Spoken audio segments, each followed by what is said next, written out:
السلام علیکم ورحمۃ اللہ تعالی وبرکاتہ۔ الحمدللہ الحمدللہ الذی خلق الارض والسماوات والصلاة والسلام علی سیدنا و مولانا محمد صاحب الفضل والشفاعات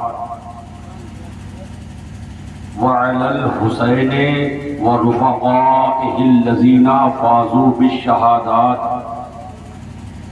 اما بعد فاعوذ باللہ من الشیطان الرجیم، بسم اللہ الرحمن الرحیم۔ ولا تقولوا لمن يقتل في سبيل الله اموات بل احياء ولكن لا تشعرون۔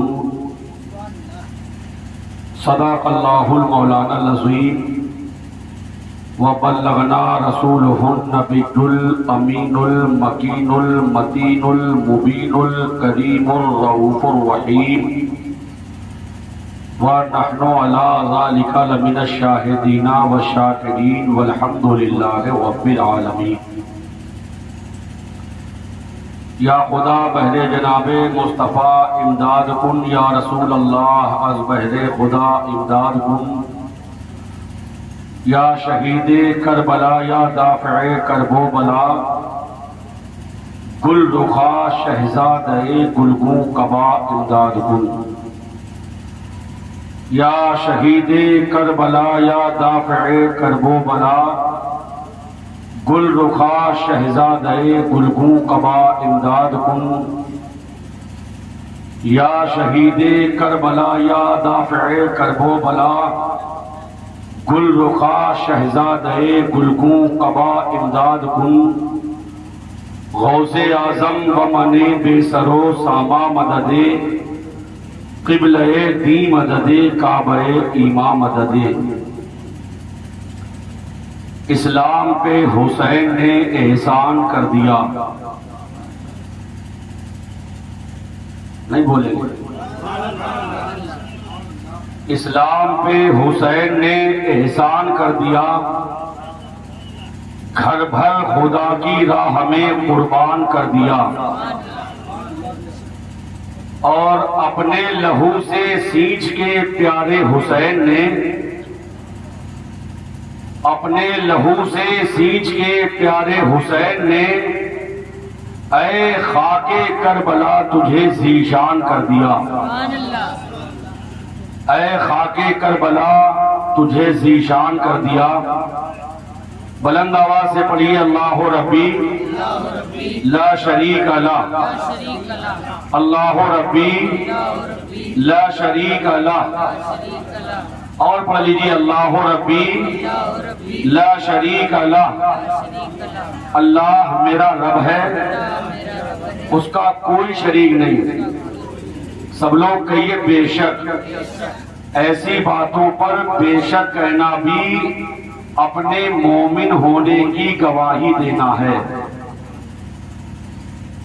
اور پڑھ لیجئے میرے ساتھ جو روز پڑھتے ہیں آپ، حسین تم کو زمانہ سلام کہتا ہے، حسین تم کو زمانہ سلام کہتا ہے، علی کے لال کو کعبہ سلام کہتا ہے۔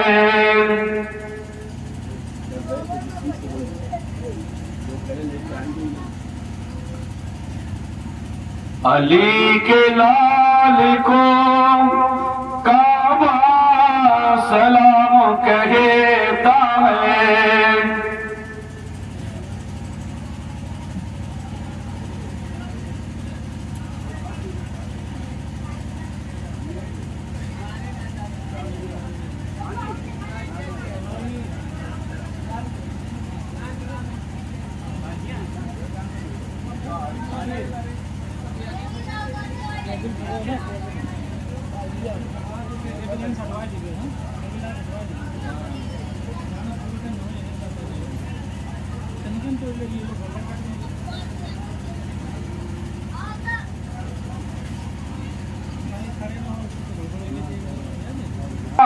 سلام کہتا ہے علی کے لال کو کعبہ سلام کہتا ہے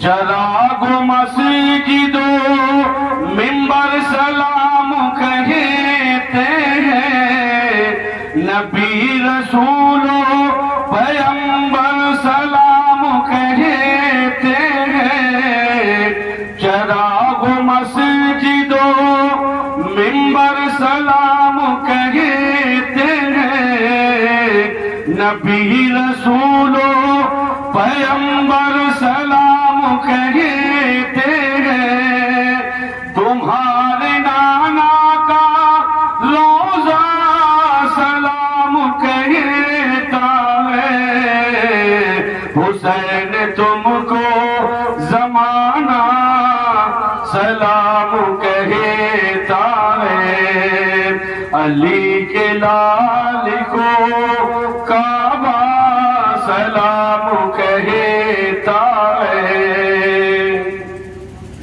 درود شریف پڑھیے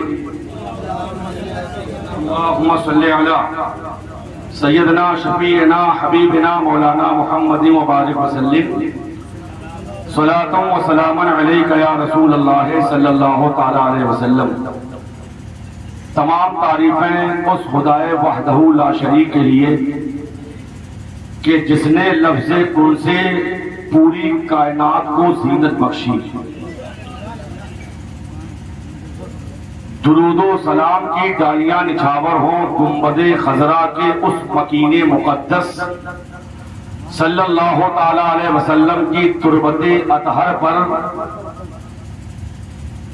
کہ جن کی بارگاہ نور سے آج بھی یہ صدا باز گشت کرتی ہوئی محسوس کی جا رہی ہے وہ صدا کیا ہے کہ نشان منزل مقصود ہے میری تربت نشان یہ چھوڑتا ہوں اہل کارواں کے لیے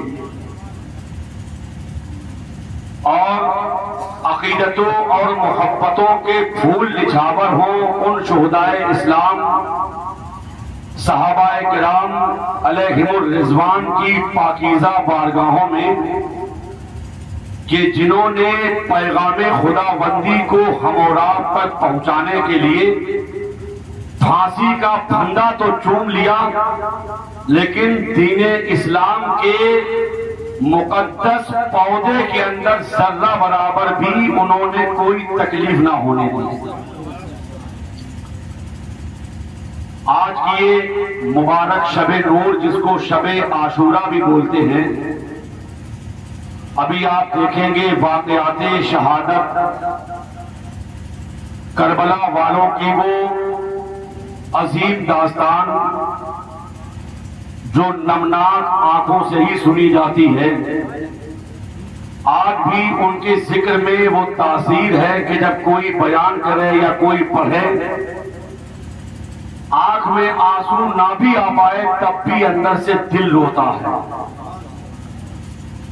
ابھی انشاءاللہ آپ سماعت کریں گے میارے اور آپ کے آقا امام حسین رضی اللہ تعالی عنہ نے انتہائی درد و کرب کے عالم میں مدینہ المنورہ کی جدائی کو برداشت کیا تو آپ چلے اب سوئے مکہ المکرمہ جہاں پر اللہ کی طرف سے بڑی بڑی نعمتیں ہیں اللہ کا گھر خانہ کعبہ ہے مکے کے اندر اللہ کی بڑی نعمت وہاں پر آب زمزم کا کنواں ہے وہاں پر میزاب رحمت ہے وہاں پر میدان منی ہے وہاں پر میدان عرفات ہے اللہ کے حبیب کے نواسے سرکار امام حسین شہید کربلا رضی اللہ تعالیٰ عنہ جب مکے میں پہنچ جاتے ہیں ادھر کوفہ کے اندر لوگوں کو معلوم ہوا کہ مدینے میں بڑا عجیب طرح کا ماحول ہے وہاں پر حضرت امام حسین حضرت عبداللہ ابن عمر حضرت عبداللہ ابن عباس اور دیگر لوگوں کے پاس میں یزید کی طرف سے بیعت کے لیے مطالبہ ہوا ہے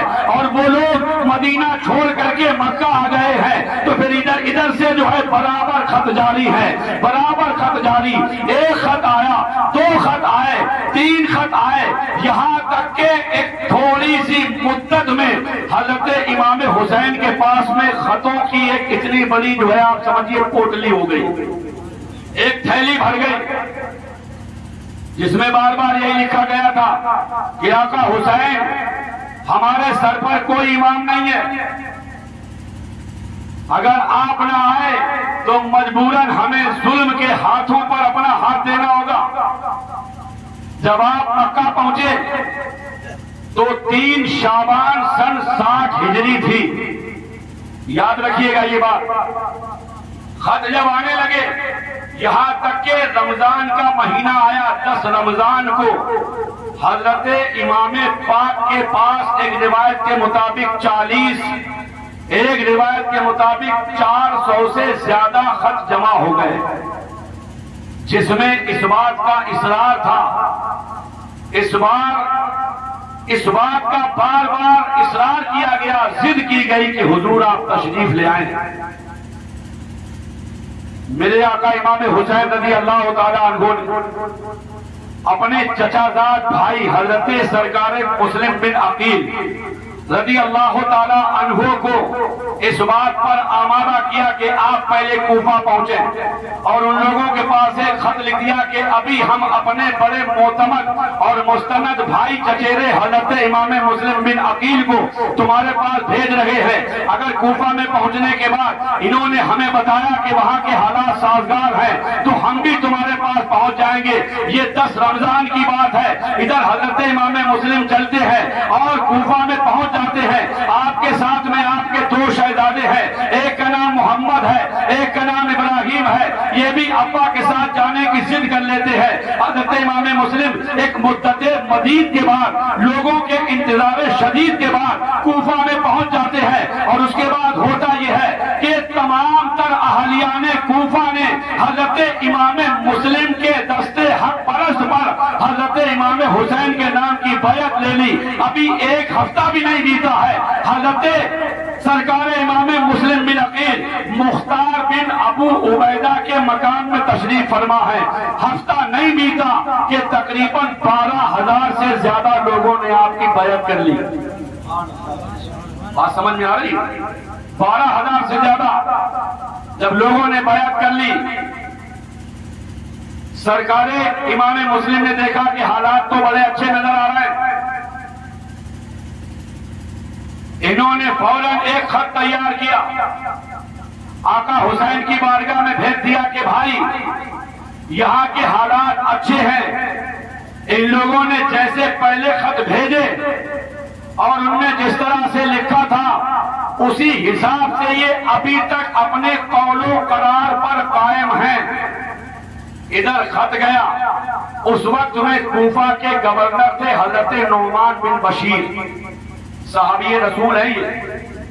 انہوں نے خیر خواہی کرتے ہوئے جب ان کو یہ پتہ لگا کہ حضرت امام مسلم کے ہاتھوں پر آقا حسین کے نام کی بیعت لی جا رہی ہے اور یہاں پر تقریباً 12,000 سے زائد کوفی ان کے دستے حق پرست پر بیعت کر چکے ہیں، تو وہ آئے منبر پہ چلے، انہوں نے لوگوں کی خیر خواہی کرتے ہوئے، کیونکہ وہ بھی آقا حسین کے نانا کے صحابی ہیں، انہوں نے کہا کہ جب اس بات کا پتہ یزید کو چلے گا تو تباہی مچا دے گا۔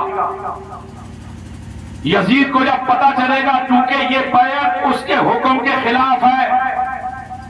وہاں پر ایک عبداللہ ابن حفص حضرمی نام کا ایک انسان تھا، منافق تھا، وہ بظاہر ادھر کی بھی بجا رہا تھا ادھر کی بھی بجا رہا تھا۔ اپنے عرف عام میں لوگ ایک مثل بولتے، تھالی کا بیگن ہے، کبھی ادھر چلا جاتا کبھی ادھر گھوم جاتا ہے۔ تو بہرحال وہ کہنے لگا کہ یہ نعمان بن بشیر کیسی باتیں کر رہے ہیں، لگتا ہے یہ گورنر جو ہے نا یہ تھوڑے کمزور ثابت ہو رہے ہیں۔ اور اس نے ادھر تو ان لوگوں کی خیر خواہی کی بات کی، وہاں سے جب ہٹا تو اس نے یزید کے پاس خط لکھ دیا کہ اگر کوفہ بچانا چاہتے ہو تو کسی ظالم و جابر کو یہاں پر بھیج دو، یہ نعمان بن بشیر یا تو کمزور ہے یا پھر یہ ہے کہ یہ خاندان مصطفیٰ کا ساتھ دینے کی فراق میں ہے۔ تاریخ یہ بتاتی ہے کہ یزید نے پھر ایک بیٹھک بلائی، میٹنگ کی، اور اس میٹنگ کے اندر یہ طے پایا کہ کس کو بھیجا جائے۔ لوگ الگ الگ مشورے دے رہے تھے، اس نے مجلس شورا قائم کی، اس میں لوگوں نے الگ الگ مشورے دیے۔ ایک مشورہ دینے والا دیتا ہے کہ اس کام کے لیے عبید اللہ ابن زیاد بڑا اچھا رہے گا، وہ انتہائی شفاق آدمی ہے، وہ بڑا ظالم ہے، وہ کسی کی کوئی پرواہ نہیں کرے گا۔ بہرحال میرے دینی اسلامی بھائیوں، جب اس طرح سے بہت سے خط پہنچ گئے تو آپ دیکھیے عبید اللہ ابن زیاد کو یہ معلوم تھا کہ آقا حسین کی آمد ہونے والی ہے۔ اس نے انتہائی چالاکی کے ساتھ جب وہ چلا ہے تو حجازی راستے سے آیا، جو حجازی راستہ تھا اس راستے سے چلا اور اپنے آپ کو اس نے اوپر سے نیچے تک پردے میں کر لیا۔ اس کے ساتھ جو فوج تھی، فوج کو دوسرے راستے سے بھیجا۔ صرف چند لوگوں کے ساتھ میں ادھر وہ کوفے میں داخل ہوتا ہے، چونکہ کوفے کے لوگ سرکار امام علی مقام علی جدہ و علیہ السلام کی آمد کے منتظر تھے۔ لوگ یہ سوچ رہے تھے کہ لگتا ہے اللہ کے نبی کا نوازا آ گیا ہے، لوگ یہ سوچ رہے تھے کہ حسین آ گیا ہے۔ ارے یہ وہی حسین ہے کہ جن کو دیکھ کر کے مصطفیٰ مسکرایا کرتے تھے، یہ وہی حسین ہے کہ جن کو سبحان اللہ مصطفیٰ سونگا کرتے تھے، یہ وہی حسین ہے کہ جن کی پیشانی کو مصطفیٰ چوما کرتے تھے، یہ وہی حسین ہے کہ جن کی انگلی پکڑ کر کے مصطفیٰ مدینے کی گلیوں میں گھمایا کرتے تھے۔ ان کی آمد کے انتظار میں اہل کوفہ یہ سمجھ رہے تھے کہ لگتا ہے ہمارے آقا حسین آ گئے۔ سب نے اس کا خیر مقدم کیا، سواگت کیا تعظیم و تکریم کے ساتھ، اور وہ بھی بڑا چالاک تھا۔ لوگ کہہ رہے تھے مرحبا بکا بابن رسول اللہ، اے اللہ کے نبی کے شہزادے آپ کا خیر مقدم ہے۔ چپ بیٹھا رہا، بولا قطعی نہیں۔ جب اس نے دیکھا کہ گورنر ہاؤس کے بالکل قریب پہنچ گیا تو اس کے ساتھ میں ایک انتہائی بدترین بدتمیز قسم کا آدمی، جب اس نے یہ جملہ بولا کہ یہ تمہارے خیال کے مطابق حسین نہیں ہے، یہ امیر عبید اللہ ابن زیاد ہے، لوگ سب ہٹ گئے۔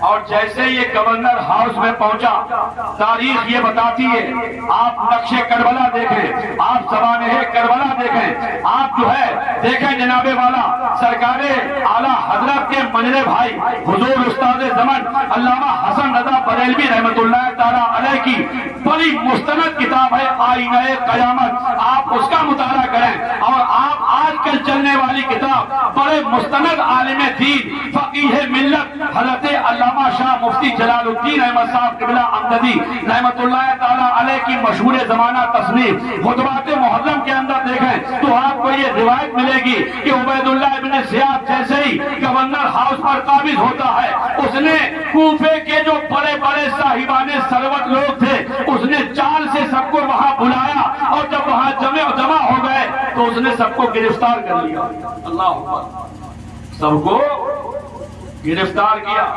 جب اس نے دیکھا کہ اچھے خاصے لوگ ہمارے چنگل میں آ گئے، اب اس نے پتہ لگوایا کہ مسلم بن عقیل کہاں ہے۔ مختار بن ابو عبیدہ کو اس بات کا ڈر تھا کہ کہیں ایسا نہ ہو کہ مسلم بن عقیل کے معاملے کی اس کو خبر لگ جائے، میرے ساتھ بدسلوکی کرے۔ تو مختار بن ابو عبیدہ نے عروہ بن ہانی کے یہاں حضرت امام مسلم کو منتقل کر دیا، جس کی خبر دو کے علاوہ کسی کو نہیں، یا تو عروہ بن ہانی جان رہے ہیں یا مختار بن ابو عبیدہ جان رہے ہیں، کسی کو نہیں معلوم۔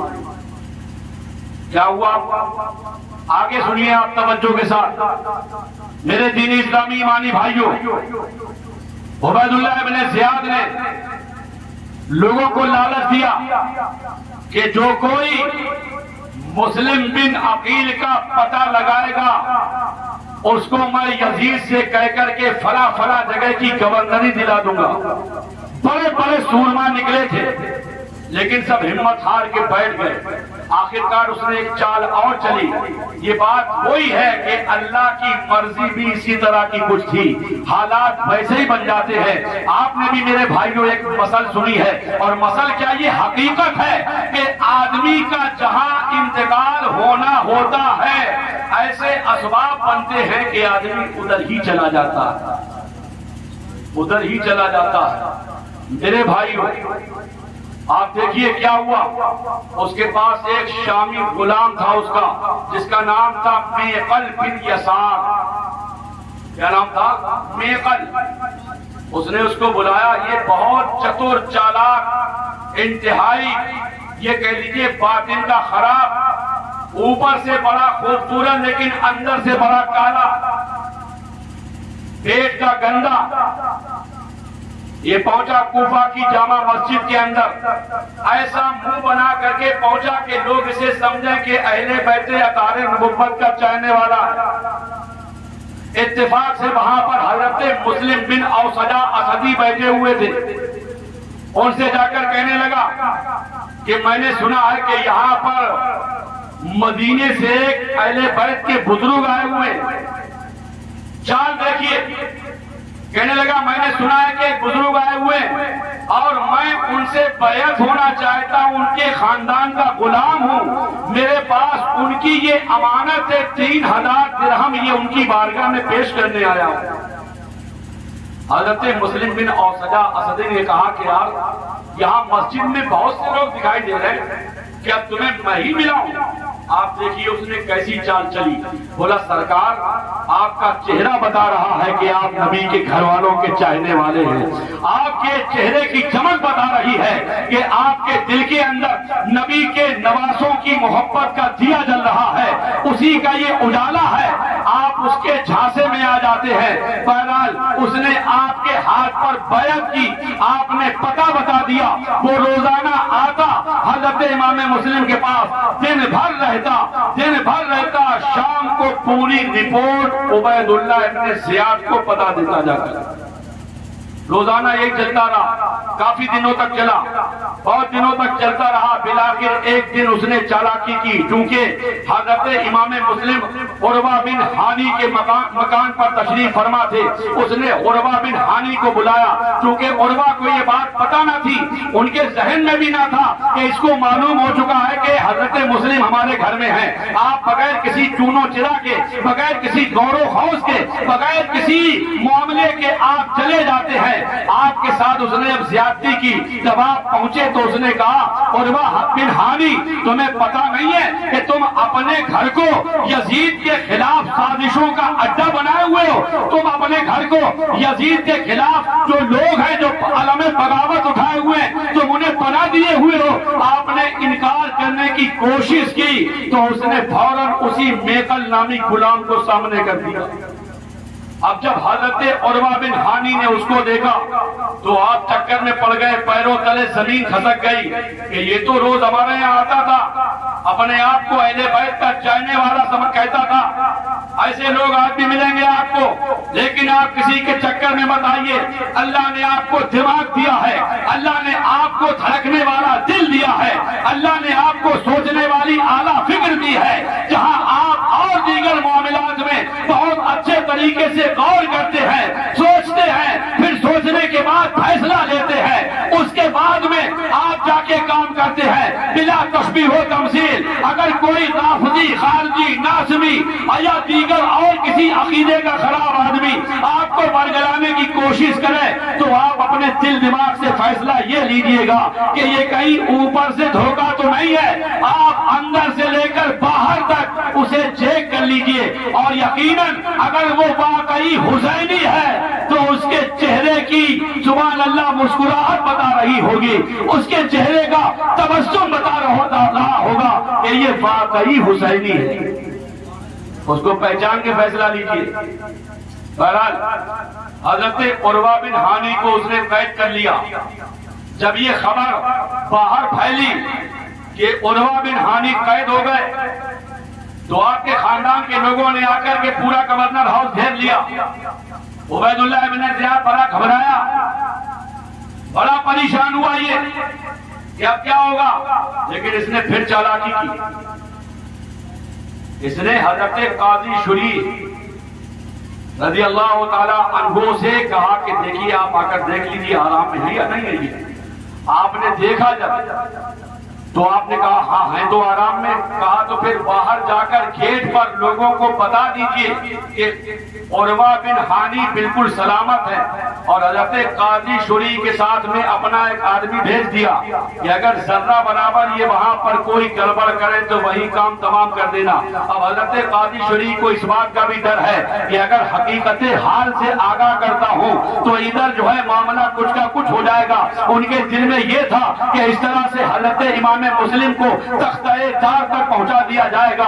اس ڈر سے انہوں نے پوری بات نہ بتائی اور آ کر کے یہ کہہ دیا کہ ہاں عروہ اندر سکون سے ہے. اس طرح سے میرے بھائیوں آپ کے خاندان کے لوگ سب چلے جاتے ہیں اور جب تک چلے گئے تو تاریخ یہ بتاتی ہے کہ اس نے عروہ بن ہانی کو شہید کر دیا اور اس نے انتہائی سپاکی کے ساتھ انتہائی بے دردی کے ساتھ آپ کو اوپر سے نیچے گرا دیا. میرے بھائیوں اس کے بعد میں اس کے گھر کے لوگ حضرت امام مسلم کی تلاش میں نکلتے.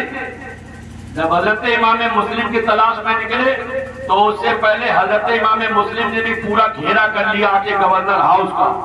آپ دیکھیے اگر حضرت امام مسلم چاہتے تو پل بھر میں پورے کا پورا پاسا پلٹ جاتا. لیکن یار کیا شان ہے نبی کے گھر والوں کی، کیا مقام و مرتبہ ہے ان کا. لوگوں نے آپ سے بہت کہا سرکار جب یہ اتنا بغاوت کا بڑا جھنڈا علم ولم کیے ہوئے ہے تو آپ اس کے خلاف کوئی محاذ کیوں نہیں کھولتے. حضرت امام مسلم نے کربلا کی تاریخ میں آپ پڑھیں گے سنہرے حرفوں میں آج بھی لکھا ہوا ہے میرے امام نے فرمایا تھا کہ میں یہ نہیں چاہتا ہوں کہ میرے نانا مصطفیٰ کی امت کے اندر کسی طرح کا کوئی فتنہ پیدا ہو اور آنے والی نسل یہ کہے کہ اس میں پہل مصطفیٰ کے گھر والوں نے کی تھی. مجھے یہ پسند نہیں ہے. اگر یہ پہل کریں گے تو دیکھا جائے گا. میں یہ کام نہیں کروں گا کہ پہلے سے ان پر تیروں کا میں برسا دوں. بہرحال جب معاملے میں دیری ہوئی تو وہ جو لوگ کوفہ کے بڑے بڑے شریف النفس لوگ جن کو پہلے گرفتار کر لیا گیا تھا اب ان کی خبر ایک ایک قاصد لے کے آتا ہے کہ اگر تم لوگ ہماری زندگی چاہتے ہو تو مسلم بن عقیل کا ساتھ چھوڑ دو ورنہ تم ادھر مارے جاؤ گے ہم اندر مارے جائیں گے. وہ آہستہ آہستہ سب ساتھ چھوڑ جاتے. سرکار امام مسلم کا خود کا بیان ہے کہ جب انہوں نے شام میں مغرب کی نماز پڑھی ہے کوفہ کے اندر تو ابھی تک آپ کے ساتھ میں ہزاروں کی تعداد میں لوگ تھے لیکن اب ایک آدمی بھی آپ کے ساتھ نہیں ہے. اللہ اکبر. ایک آدمی بھی ساتھ میں نہیں ہے. آپ انتہائی بے چینی اور بے قراری کے عالم میں رات میں جب وہاں سے نکلتے ہیں تو ایک توحا نام کی اہل بیت کی چاہنے والی خاتون تھی. ان کے دروازے پہنچے اور کہا کہ مجھے خدا کے واسطے ایک گلاس پانی پلایا جائے. وہ اندر سے پانی لے کے آتی ہے آپ کو پانی پلایا آپ نے پانی پیا. پانی پینے کے بعد جب وہ خاتون اندر جانے لگی آپ ابھی وہی تشریف فرما ہے. وہ پلٹ کے دیکھتی ہیں پھر سے آ جاتی ہیں. ارے مسافر آپ گئے نہیں آپ ابھی تک یہی بیٹھے ہوئے ہیں. آپ نے فرمایا میں کہاں جاؤں میں پردیسی ہوں میرا یہاں کوئی گھر نہیں ہے. اور اس کے بعد جب آپ نے یہ بتایا کہ میں ہی مسلم بن عقیل ہوں تو اس عورت نے آپ کی تعظیم و تکریم کی بڑی عزتوں سے سبحان اللہ اس نے نوازا. اپنے گھر لے جاتی ہے. گھر لے جانے کے بعد میں اس نے بڑا ہی عزت کے ساتھ آپ کے ساتھ میں جو ہے معاملہ کیا بڑا احترام کیا بڑی تعظیم و تکریم کے ساتھ وہ عورت پیش آئی. شام ہوتے ہوتے اس عورت کا ایک بچہ تھا بیٹا تھا جو انتہائی نالائق شرابی قسم کا اول بھول بکنے والا وہ آ گیا. جب پی کے چلا گیا گورنر ہاؤس میں اور جا کر پوری رپورٹ دے دی کہ مسلم بن عقیل میرے گھر میں. عبید اللہ بن زیاد کے سپاہی آ گئے حضرت امام مسلم کو گرفتار کرنے کے لیے. بہرحال میرے بھائیوں، حضرت سرکار امام مسلم نے جب تلوار چڑھائی ہے تو جس طرف تلوار اٹھ رہی تھی ادھر آپ یہ سمجھ لیجئے کہ ایسا لگ رہا تھا کہ قہر خدا بندی کی بجلی چمک رہی ہے۔ جس طرف نکلتے تھے ادھر معاملہ صاف ہو جاتا تھا۔ ان میں ایک آدمی بڑا چتر چالاک تھا، کہنے لگا آپ کے لیے امان ہے، امان ہے، آپ پریشان نہ ہوں، ہم آپ کو امان کے ساتھ لے چلیں گے۔ اس طرح کی معمولی سی جنگ کے اندر ایک تلوار آپ کے ہونٹ پہ لگتی ہے جس سے ہونٹ کٹ جاتا، 2 دانت بھی شہید ہو گئے۔ جب امان امان کا شور چاروں طرف سے بلند ہوا تو حضرت امام مسلم نے اپنی تلوار روکی، اپنی تلوار کو اندر حمائل میں رکھ لیا۔ حمائل میں جو ہی رکھا تو آپ کو لے کے چلے یہ سب کے سب پوری فوج عبید اللہ ابن زیاد کے پاس۔ ایک نے راستے میں آپ کی تلوار نکال لی۔ آپ نے کہا اللہ تعالیٰ مجھے صبر دے، یہ میرے ساتھ پہلی غداری۔ لوگ پھر کہنے لگے پریشان نہ ہو، کوئی غداری نہیں ہے۔ بہرحال جب اب آپ کو عبید اللہ ابن زیاد کے دربار میں پیش کیا جاتا ہے، آپ کی اور اس کی گفتگو ہوتی ہے، طرح طرح سے باتیں ہوئی۔ اس میں آپ نے اس کو بتایا کہ آج تمہیں شرم آنا چاہیے، تمہارے یہاں کے کوفے کے لوگوں نے نواسۂ رسول کو مہمان بلایا ہے، وہ آتے ہوں گے اور تم ان کے گھر کے فرد کے ساتھ میں اس طرح کی نازیبا حرکتیں کر رہے ہو، اس طرح کا معاملہ کر رہے ہو۔ بہرحال بہت دیر تک بات ہوتی رہی۔ اس میں اس نے شریعت مصطفیٰ کے خلاف جب طرح طرح سے بغاوت کرنا شروع کی تو امام مسلم نے شہادت کا جام تو پینا گوارا کر لیا، لیکن نانا مصطفیٰ کی شریعت پر آنچ نہیں آنے دی۔ اللہ اکبر۔ حضرت امام مسلم کی بالآخر شہادت ہوئی۔ آپ کو گورنر ہاؤس کی چھت سے زمین پر اللہ اکبر اس کے کارکنندوں نے نیچے ڈال دیا، آپ کی گردن ماری گئی۔ اللہ اکبر۔ جب تیری یاد میں دنیا سے گیا ہے کوئی، جان لینے کو دلہن بن کے قضا آئی ہے، انا للہ و انا الیہ راجعون۔ یہ واقعہ ذی الحجہ کی 3 تاریخ سن 60 ہجری کا ہے، اسلامی سال کا آخری مہینہ، اور اسی دن اتفاق سے سرکار امام حسین شہید کربلا مکہ سے کوفہ کے لیے روانہ ہو گئے۔ آپ کو کچھ خبر نہ ہو پائی، آپ کے دماغ میں وہی ہے ظاہری طور پر، آپ کو معلوم نہیں ہو پایا۔ بالآخر یہ ہوا کہ آپ مقامات مقدسہ کی سیر کرتے ہوئے جب آپ کوفہ پہنچ جاتے ہیں تو کوفہ میں جس دن آپ پہنچ رہے ہیں میرے بھائیوں، آپ فلاں مقام پر پہنچے، یہ قادسیہ میں پہنچے، یہ فلاں جگہ پہنچے، یہ مقام ذی ثعلبہ میں پہنچے، یہ مقام روحہ میں پہنچے۔ مقامات پر پہنچتے پہنچتے یہاں تک کہ لوگوں کو پتہ لگ گیا کہ حسین ابن علی آ رہے ہیں۔ یزید کی طرف سے حر بن رباحی کو بھیجا گیا تھا کہ تم جا کر کے راستہ روک دینا۔ بہرحال حر کی طرف سے معاملہ یہ ہوا کہ ادھر سے حر آ رہے ہیں، ادھر سے لشکر حسین آ رہا ہے، 72 نفوس قدسیہ ہیں۔ بہرحال تاریخ یہ بتاتی ہے کہ وہ سارے کے سارے جب ایک دوسرے سے جمع ہوتے ہیں تو راستے میں فرزدق شاعر نے اور دیگر لوگوں نے حضرت سرکار امام عالی مقام کو بتایا کہ تمہارے چہیتے بھائی حضرت مسلم بن عقیل کو شہید کر دیا گیا۔ اللہ اکبر۔ ادھر عبید اللہ ابن زیاد کو یہ بھی پتہ لگ گیا، پریشان تو نہیں ہو رہا، توجہ ہے، کلمہ شریف پڑھیے، لا الہ الا اللہ محمد رسول اللہ صلی اللہ تعالیٰ علیہ وسلم۔ ایک بار سب لوگ کہہ دیجئے یا حسین۔ اس کے بعد ہوتے کرتے نوبت بعیدہ رسید، عبید اللہ ابن زیاد کو پتہ لگا کہ مسلم بن عقیل کے ساتھ میں ان کے 2 بیٹے بھی آئے تھے۔ اس نے معلوم کرایا اور اعلان کرا دیا کہ جو کوئی مسلم کے بچوں کو پکڑ کر کے لائے گا اس کو بڑا بھلا انعام دوں گا، اتنی بڑی حکومت مل جائے گی، اتنا مال ملے گا، اتنا متاع ملے گا، اس کو یہ دولت ملے گی، اس کو یہ نعمت ملے گی، اس کو یہ ثروت ملے گی۔ دولت کے لالچی کتے سرکار امام مسلم کے شہزادوں کو ڈھونڈنے کے لیے نکل پڑتے ہیں۔ رات بھر کی مشقت کے بعد صبح میں کچھ لوگ سرکار امام مسلم کے بچوں کو پکڑ لیتے ہیں اور ان کو لا کر کے جیل میں ڈالا جاتا ہے۔ اللہ اکبر۔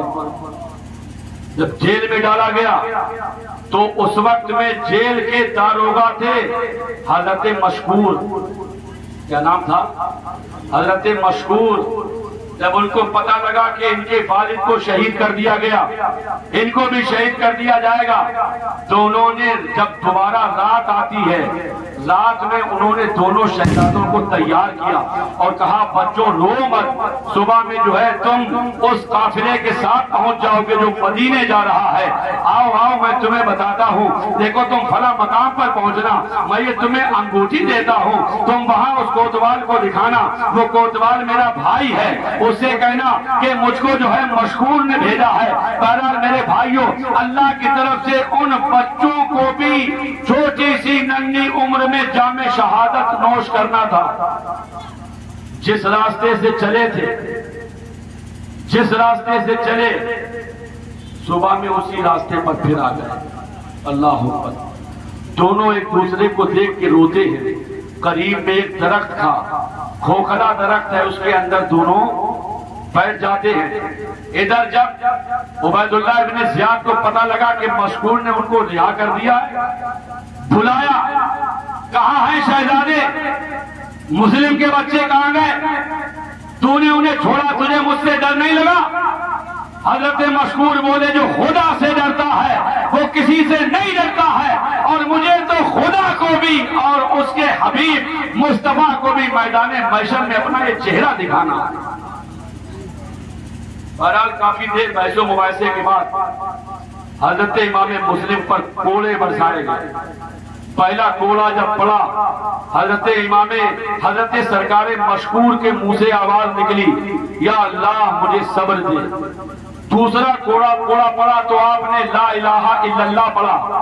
تیسرا کوڑا پڑا تو اس کے بعد آپ نے بارگاہ خدا بندی میں عریضہ پیش کیا کہ اے مالک و مولا، یہ مجھے تیرے نبی کے گھر والوں کی محبت میں سزا مل رہی ہے، اے رب کریم میری یہ قربانی قبول کر لے۔ اور اس کے بعد پھر آپ کو شہید کر دیا جاتا ہے۔ انا للہ و انا الیہ راجعون۔ ادھر وہ بچے دونوں پیڑ کی کھو میں بیٹھے، دونوں ایک دوسرے کا چہرہ دیکھ کے روتے۔ تب تک نیچے ایک چشمہ تھا، ایک کوئی پاکیزہ خاتون آتی ہے پانی بھرنے کے لیے۔ جب اس نے دیکھا کہ پانی میں 2 چاند سے زیادہ خوبصورت چہرے نظر آ رہے ہیں، گردن اٹھائی اوپر دیکھا تو دیکھا کہ پیڑ کی کھو میں 2 شہزادے بیٹھے، دونوں کو اس نے اتارا۔ دونوں بڑے خوف سے کانپ رہے تھے کیونکہ بڑی بے وفائیاں دیکھ چکے تھے، حالات دیکھ چکے تھے۔ دونوں آئے، اس پاکیزہ خاتون نے کہا گھبراؤ نہیں، تم کون ہو؟ جب اس عورت نے خود کہا کہ تمہارے چاند جیسے چہروں کا جلوہ بتا رہا ہے کہ تم فاطمہ کے گلشن کے مہکتے پھول ہو۔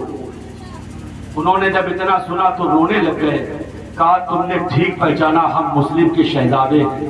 اس نے دونوں شہزادوں کو اپنے گلے سے لگایا، گرد و غبار صاف کیا، اس کے بعد اپنی مالکہ کے پاس لے جاتی ہے۔ اللہ کی مرضی سے اس کی مالکہ بھی خاندان نبوت کی چاہنے والی تھی۔ دونوں شہزادوں کو نہلایا دھلایا، تیل کاجل کیا، قاعدے قرینے سے کھانا وغیرہ کھلا کر کے اس نے اپنے گھر میں سلا دیا۔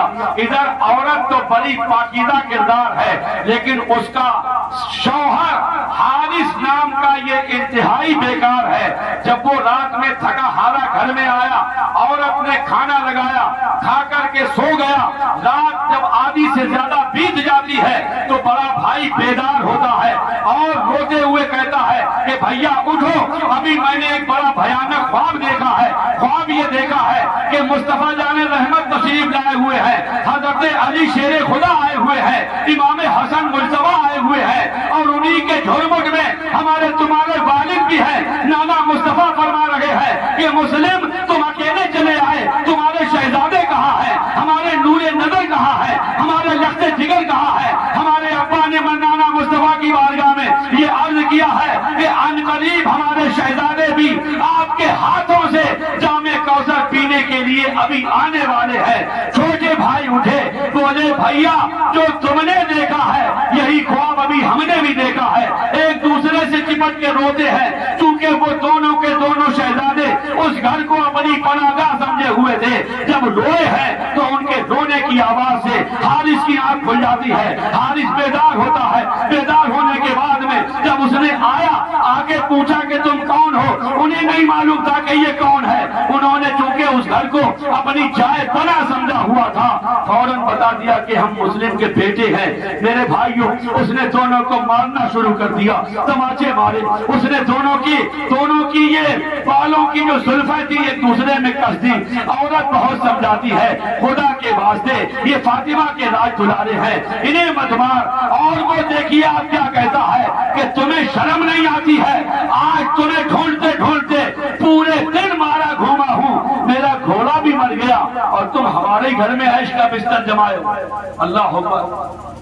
اس طرح کی بدتمیزی کی باتیں کر کے عورت قریب آتی ہے، پیروں میں اس کے لٹکتی ہے، سر رکھتی ہے کہ خدا کے واسطے میرے سر کو کچل لے، مجھے جو سزا چاہے دے لے، لیکن فاطمہ کے ان مہکتے ہوئے پھولوں کو مسلنے کی کوشش مت کر۔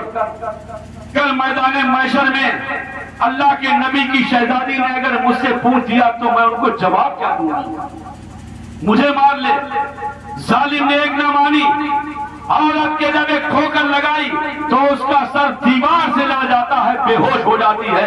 ادھر اس نے دونوں شہزادوں کو انتہائی بے باکی اور بدتمیزی کے ساتھ باندھ کر کے خچر پہ لادا، اللہ اکبر کبیرہ، اور دونوں کو سوئے فرات لے کے چلا، دونوں کو لے گیا، وہاں پر ان کے ساتھ بڑی بدتمیزیاں کرتا ہے، بڑی بدسلوکی کرتا ہے، ان کو ستاتا ہے، انہیں پریشان کرتا ہے۔ میرے بھائیوں آپ دیکھیے ہوتا کیا ہے، جب دونوں بھائی یہ دیکھ لیتے ہیں آمنے سامنے ہیں اور انہیں جب پتہ لگ جاتا ہے کہ اب موت یقینی ہے تو بڑا چھوٹے کے لپٹ کے کہتا ہے کہ بھیا ہم تمہیں شہید ہوتے ہوئے کیسے دیکھیں گے، چھوٹا بڑے سے لپٹ کے کہتا ہے کہ ہم تمہیں قتل ہوتے ہوئے کیسے دیکھیں گے۔ میرے بھائیوں، اس طرح سے دونوں کی گردن جب آپس میں ملتی ہے، ظالم کی تلوار اٹھتی ہے، دو چیخیں ہوا میں بلند ہوتی ہے اور اس کے بعد دونوں کے دونوں جام شہادت نوش کر لیتے ہیں۔ پھول تو 2 دن بہارے جا فضا دکھلا گئے، حسرت ان غنچوں پہ ہے جو بن کھلے مرجھا گئے۔ اللہ اکبر۔ اس نے دونوں کو شہید کر دیا اور اس کے بعد دونوں کے سروں کو ایک جگہ رکھا۔ ادھر سروں کو رکھنے کے بعد پہنچا گورنر ہاؤس میں، بڑا خوش ہو کے کہہ رہا تھا کہ اے امیر عبید اللہ ابن زیاد، ہم تمہاری خوشی کا سامان لے کے آئے۔ عبید اللہ ابن زیاد نے کہا کیا لے کے آئے؟ کہا تمہارے دشمنوں کے سر۔ اور اس نے جب دونوں سر نکالے تھیلے سے، عبید اللہ ابن زیاد نے کہا ظالم، تجھ سے یہ کس نے کہا تھا کہ تو ان دونوں کو قتل کر دینا؟ میں نے یزید کو خط لکھ دیا ہے کہ دونوں بچے سلامت ہیں، انہیں گرفتار کر لیا گیا ہے۔ اگر یزید نے کہیں ان کو زندہ طلب کر لیا تو میں کیا جواب دوں گا؟ آپ دیکھیے، حارث سمجھ رہا تھا کہ مجھے بہت بڑا انعام ملے گا، لیکن عبید اللہ ابن زیاد نے اس بات پر کہ اگر یزید نے مجھ سے یہ طلب کیا کہ دونوں بچے سلامت چاہیے تو جواب کیا دوں گا، وہ اتنا غصے سے باہر ہوا کہ اس نے حارث کی بھی گردن مروا دی۔ اب اس کا عالم وہی ہوا، نہ خدا ہی ملا، نہ وصال صنم، نہ ادھر کے رہے نہ ادھر کے رہے۔ یہ خسرت دنیا والآخرہ کا مصداق یہی ہوگا۔ ادھر حضرت امام حسین رضی اللہ تعالیٰ عنہ کا قافلہ جب مقام سالبہ سے ہوتا ہوا آگے پہنچا، حضرت ہول نے آپ کو روک دیا۔ عمرو بن سعد کی طرف سے آپ کو بھیجا گیا تھا، روکا۔ میرے بھائیوں توجہ سے سنیے، کیا کوئی بات نہیں؟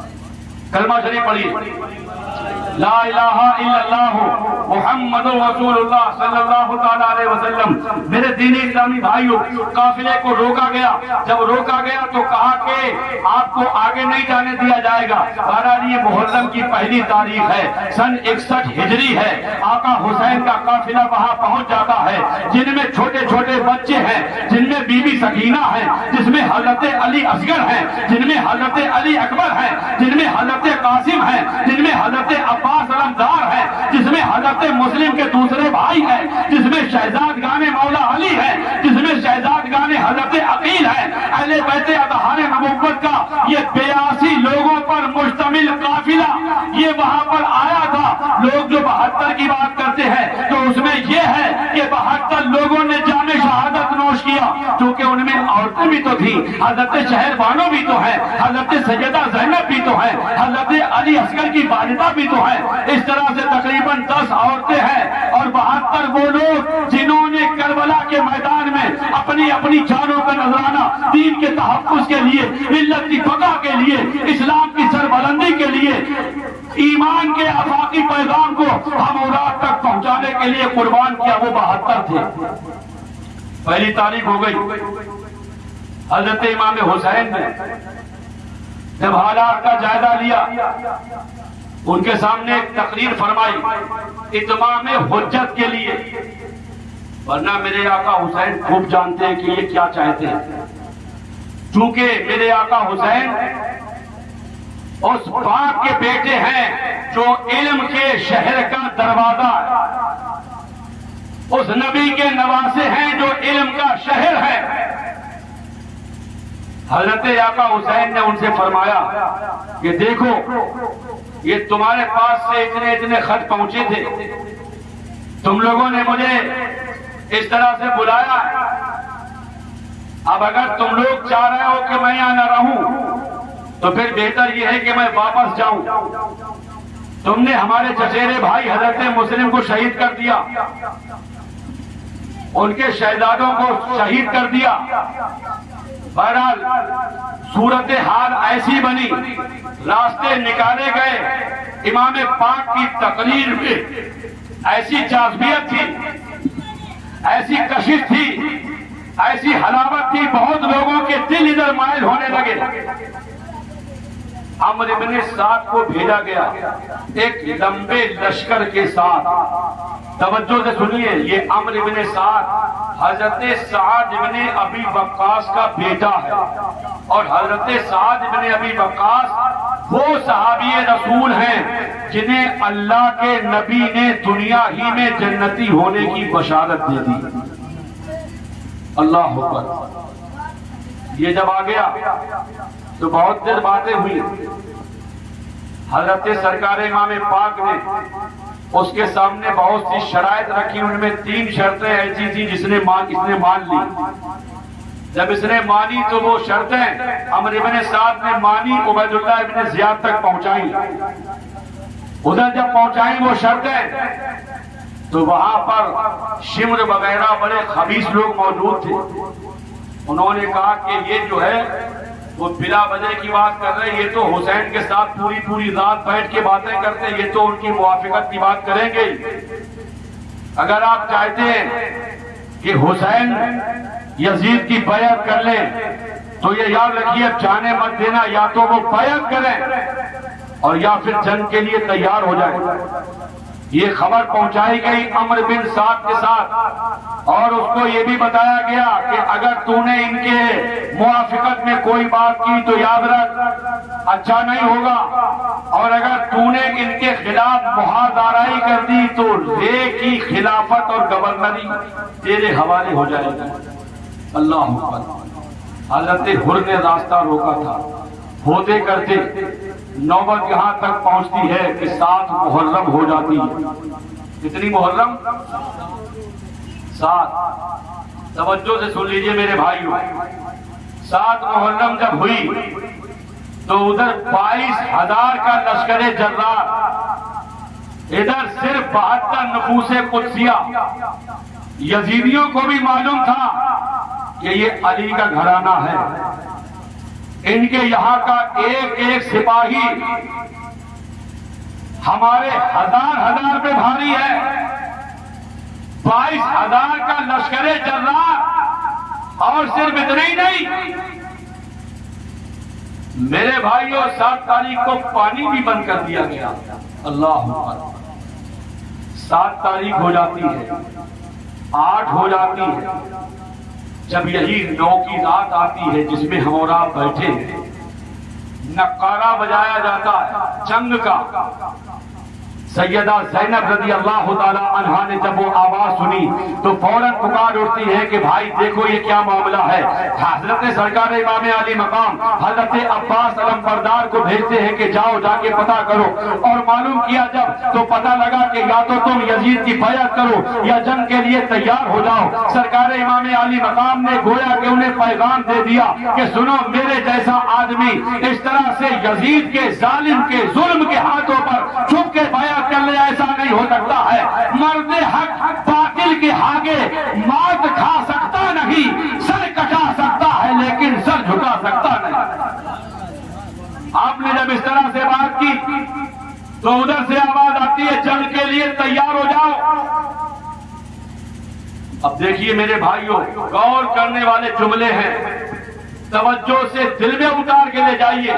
اللہ کرے کہ آج کے اس بیان کے بعد یہی جملے تمہارے مسجد میں جانے کا سبب بن جائیں, تمہارے نیکیوں کی طرف آنے کی ضمانت بن جائیں, تمہیں کامیابی کا پیغام دے دیں, تمہیں جنت میں لے جانے کی سند بن جائیں. جب آقا حسین سے یزیدیوں کی طرف سے پیغام آیا تھا کہ جنگ کے لیے تیار ہو جائیے تو آقا حسین نے فرمایا تھا ارے سنو سنو, تمہیں معلوم نہیں ہے میں خاتون جنت کا بیٹا ہوں, میں اسی فاطمہ کا بیٹا ہوں کہ جس کی راتوں میں اتنی لمبی راتیں سردی والی, جس کے سردے پورے نہیں ہوتے تھے, وہ دعا کرتی تھی کہ اے مالک و مولا کم سے کم اتنی لمبی رات بنا دے جس میں تیرے محبوب کی بیٹی دل کھول کر کے تیری عبادت کر لے.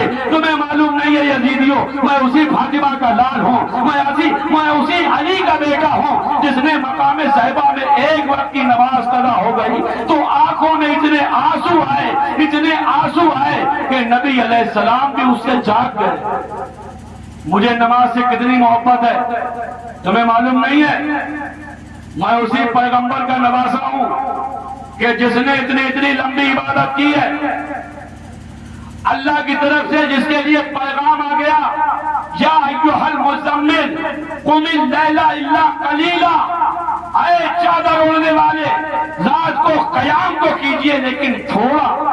حدیث پاک میں آتا ہے میرے مصطفیٰ اتنی عبادت کرتے, اتنی نمازیں پڑھتے, آتا ہے حتی تورمت قدمہ, میرے آقا کے قدموں میں ورم آ جاتا تھا, اللہ کو پیار آ گیا.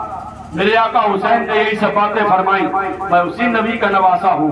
خدا کے واسطے یہ رات جو ہے یہ آخری رات ہے, میں خوب جان رہا ہوں یہ آخری رات ہے. مجھے خدا کے واسطے مجھے آج کی رات مہلت دی جائے تاکہ میں رات بھر اپنے مولا کی عبادت کر لوں. میرے بھائی یہ دیکھو 2 دن بیت چکے ہیں, بھوکے ہیں, پیاسے ہیں, لیکن اللہ کی عبادت سے منہ نہیں موڑا جا رہا ہے. یہ ہمارے تمہارے جیسا معاملہ نہیں ہے کہ اگر ایک ٹائم تھوڑی سی پریشانی آ گئی تو پورا جو ہے طوفان سر پہ اٹھا دیتے ہیں. یہ نبی کا گھرانہ ہے, یہ صبر والا گھرانہ ہے, یہ شکر والا گھرانہ ہے. کیا فرمایا آقا حسین نے, آج ہمیں موقع دیا جائے تاکہ ہم اپنے مولا کی خوب عبادت کر لیں, خوب ریاضت کر لیں, خوب اللہ کے پاکیزہ کلام کی تلاوت کر لیں.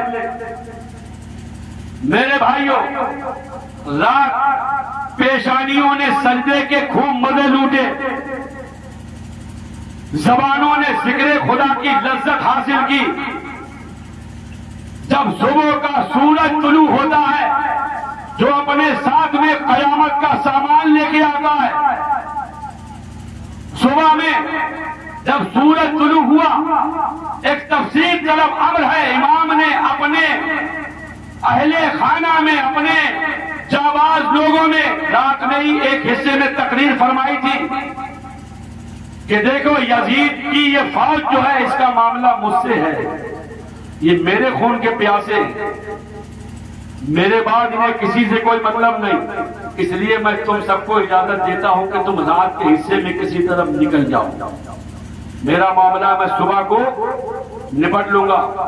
لیکن آپ دیکھیے میرے بھائیوں کیسے جیالے تھے, انہیں بھی پتا تھا کہ موت سر پر ہے, لیکن سب نے کہا تھا کہ آقا حسین ہمیں ایسی زندگی نہیں چاہیے جو آپ کے بعد ہو, ہم آپ پر اپنی جانوں کا نذرانہ قربان کر دیں گے لیکن آپ کے بعد ہم زندہ رہنا نہیں چاہتے, آپ کے بعد ہمیں زندگی نہیں چاہیے بہرحال میرے بھائی، اور صبح کا سورج طلوع ہو جاتا ہے۔ اب آپ دیکھیے ہوا کیا، ادھر سے جو ہے بار بار اصرار ہے کہ ہے کوئی مقابلے میں، ہے کوئی مقابلے میں۔ میں پہلے ہی بتا چکا ہوں کہ یہ مصطفیٰ کا گھرانہ ہے، یہ نہیں چاہ رہے تھے کہ امت میں کسی طرح کا فتنہ ہو، امت میں کسی طرح کا اختلاف ہو۔ آپ پوری تاریخ کربلا پر ڈالیے، کہیں پر بھی آپ کو ایسا نہیں ملے گا کہ کوئی تیر پہلے اہل بیت کی طرف سے چلا جا گیا، کہیں نہیں ملے گا۔ جب دیکھ لیا گیا کہ بالکل سناٹا ہے تو یہی عمرو بن سعد، اس نے سب سے پہلا تیر چلایا تھا اور کہا تھا گواہ رہنا سب سے پہلا تیر میں چلا رہا ہوں۔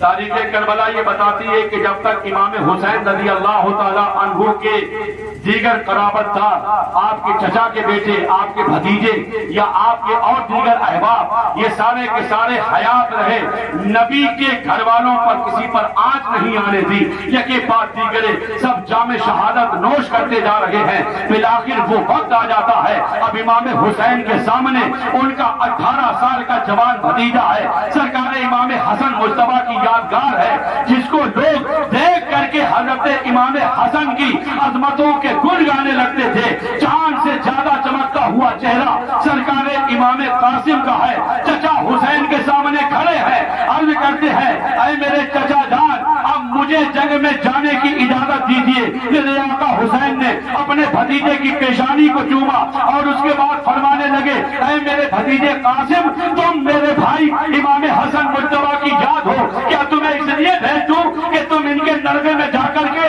شہید ہو جاؤ؟ کیا تمہیں اس لیے بھیج دوں تاکہ تمہارا لاشا خون میں تڑپے؟ کیا تمہیں اس لیے بھیج دوں کہ تمہیں جو ہے یہ لوگ قتل کر ڈالیں؟ کیا تمہیں اس لیے بھیج دوں کہ یہ لوگ تمہیں ذبح کر ڈالیں؟ نہیں میرے بھتیجے، تم نہیں جاؤ گے، ابھی تمہارا چچا موجود ہے، لہذا تم نہیں جا سکتے ہو۔ حضرت امام قاسم ہاتھ جوڑ لیتے ہیں اور عرض کرتے ہیں اے میرے چچا جان، کل میدان محشر میں اگر میرے بابا حضرت امام حسن نے پوچھ دیا کہ تیرے موجود ہوتے ہوئے تو نے میرے بھائی کو میدان میں جانے کیسے دیا، تو بابا جان اپنے ابا کو جواب کیا دوں گا؟ مجھے اپنے اوپر قربان ہونے سے محروم مت کیجیے، مجھے محروم مت کیجیے۔ میرے آقا حسین نے سرکار امام قاسم کی پیشانی کو چوما، چومنے کے بعد ان کو اجازت دے دی، آپ جانے لگے میدان جنگ میں۔ خیمے کے اندر دکھ رسیدہ بیویوں کو آپ سلام کرتے، اپنا آخری دیدار کرا کر لشکر کے سامنے آ جاتے اور ارشاد فرماتے حل میں ممارس کون ہے میرے مقابلے میں آئے، بھیجو۔ عمرو بن سعد نے ایک پہلوان تھا ملک شام کا، اس کا نام تھا ارزق۔ کیا نام تھا؟ ارزق۔ اس کو بلایا، بہت زبردست طاقتور پہلوان، 1,000 کے مقابلے میں اکیلے مانا جاتا تھا۔ اس کو بلایا، کہا جا یار دیکھ بچہ للکار رہا ہے۔ اس نے کہا یہ کل کا لڑکا ہے، اس کے مقابلے میں جانا میری توہین ہے۔ اب آپ دیکھیے عمرو بن سعد نے کہا کیا، اسے آپ دھیان سے سنیے۔ عمرو بن سعد نے کیا کہا؟ کہنے لگا کہ اس کو تو بچہ مت سمجھ، یہ علی شیر خدا کا پوتا ہے، یہ معمولی بچہ نہیں ہے، اسے بچہ مت سمجھ۔ اس کو بہت اکسایا، بہت جذبہ دلایا، بولا ارے اس کے مقابلے میں جانا میری توہین ہے، رک جا، ابھی دیکھ میرے یہاں پر 4 بیٹے ہیں، ابھی ایک کو بھیجتا ہوں، اس کا سر لے کے آتا ہے۔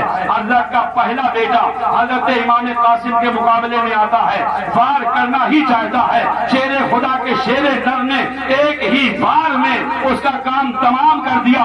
ارزق کا دوسرا بیٹا آتا ہے اور آپ نے اس کا بھی ایک ہی وار میں کام تمام کر کے اس کو فنار کر دیا۔ ارزق کا تیسرا بیٹا آتا ہے، کچھ داؤں ملانے کی کوشش کرتا ہے، داؤں پیچ کرنا چاہتا ہے، امام قاسم نے اسے بھی اس کے دونوں بھائیوں کے پاس پہنچا دیا۔ اب ارزق کا چوتھا بیٹا آتا ہے، آپ نے اسے بھی تہتے کر دیا۔ اب یہی ارزق جو آپ کے مقابلے میں آنا اپنی توہین سمجھ رہا تھا، یہی ارزق دانتوں کو پیستا ہوا آپ کے مقابلے میں نکل کھڑا ہوتا ہے، مقابلے میں کھڑا ہوتا ہے اور کہنے لگا بچے سمجھ جا، میں ایسی تلوار مارتا ہوں کہ اگر پہاڑ پر ماروں تو پہاڑ بھی ریزہ ریزہ ہو جاتا ہے۔ حضرت امام قاسم نے فرمایا تھا کہ تو اوروں کے لیے سورما ہوگا، تو اوروں کے لیے بہادری کا پہاڑ ہوگا، تجھے معلوم نہیں ہے کہ علی کا گھر تو وہ گھر ہے کہ جس گھر کا ہر ایک بچہ جہاں پیدا ہوا وہی شیر خدا معلوم ہوتا۔ ہر جگہ آیا مقابلے میں، حضرت امام قاسم پر وار کرنا چاہتا تھا، آپ نے الحرب خدعۃ کے تحت ارشاد فرمایا، ارزاق ہم تو تجھ کو بڑا تجربے کار سمجھتے تھے، تو بڑا اناری ہے رے، تجھ کو تو یہ بھی نہیں معلوم کہ گھوڑے کی زین کیسے کسی جاتی ہے۔ گھوڑے کی زین دیکھنے کے لیے جیسے ہی جھکا، حضرت قاسم کی تلوار خدا کا قہر بن کے اس کے جسم پر جب پڑی ہے تو آدھا ادھر سے آدھا ادھر، سارا غرور اس کا جو ہے آپ نے زمین میں ملا دیا، کربلا کی پیاسی زمین کو آپ نے سیراب کر دیا، اور اس کے بعد بہتوں کو مارتے کاٹتے آقا حسین کی بارگاہ میں آتے ہیں اور عرض کرتے ہیں، یا امتا العطش العطش العطش، اے میرے چچا مجھے پیاس لگی ہے، اے میرے چچا مجھے پیاس لگی ہے، خدا کے واسطے اگر تھوڑا سا پانی مل جائے تو میں انہیں بتا دوں گا کہ علی شیر خدا کی شان کیا ہے، فاطمہ کی آن بان کیا ہے، میں انہیں بتا دوں گا، انہیں میں ابھی بتا دوں گا۔ میرے آقا حسین نے فرمایا، بیٹے تھوڑا صبر کرو، ابھی تھوڑی دیر کے بعد میں تمہیں نانا مصطفیٰ کے ہاتھوں سے کوثر کا وہ جام مل جائے گا کہ اسے پینے کے بعد تمہیں کبھی پیاس نہیں ستائے گی۔ حضرت امام قاسم تسلی بھرے یہ کلمات سننے کے بعد میدان کارزار میں پھر سے پلٹ آتے ہیں، پھر سے قلب لشکر میں گوتا لگا دیتے ہیں، کبھی لشکر کے میمنہ پر ہے، کبھی لشکر کے میمنہ پر میسرہ پر ہے، کبھی سامنے ہے، کبھی ادھر پیچھے ہے، کبھی بیچ لشکر میں گوتا بند ہو جاتے ہیں، جس طرح نکل جاتے ہیں۔ ایسا معلوم پڑ رہا تھا کہ یہ خدائی شیر ہے جو بھیڑ اور بکریوں کے زیور میں گھس آیا ہے، جس طرح تلوار سبحان اللہ چمکتی تھی، ایسا محسوس ہوتا تھا کہ اب جو ہے ان میں کا ایک بھی نہیں بچے گا، ایک بھی نہیں بچے گا۔ عمر بن سعد پکارا کہ اگر جنگ کا یہی نقشہ رہا تو ایک بھی نہیں بچے گا، یکبارگی حملہ کر لو، گھیر لو اس کو۔ پوری تاریخ پڑھ لیجئے کربلا کی، آپ کو یہی ملے گا کہ ہاشمی جوانوں کی جب شہادت ہوئی ہے تو انہوں نے اپنی بہادری کے تاریخ کے اوراق پر ضبط ہونے والے وہ نقوش اجاگر کیے ہیں، انہیں پڑھنے کے بعد پھر آپ آگے یہ بھی دیکھیں گے کہ یزیدیوں کی طرف سے ایک ہی بات آتی تھی کہ چاروں طرف سے گھیر کے حملہ کر دو۔ بالآخر حضرت امام قاسم کو چاروں طرف سے گھیر کر کے میرے بھائیوں آپ کو اتنا جو ہے زخمی کیا گیا۔ تاریخ یہ بتاتی ہے کہ سرکار امام قاسم جن کی عمر طیبہ فقط 18 سال کی ہے، ان کے جسم اطہر پر 27 زخم آتے ہیں۔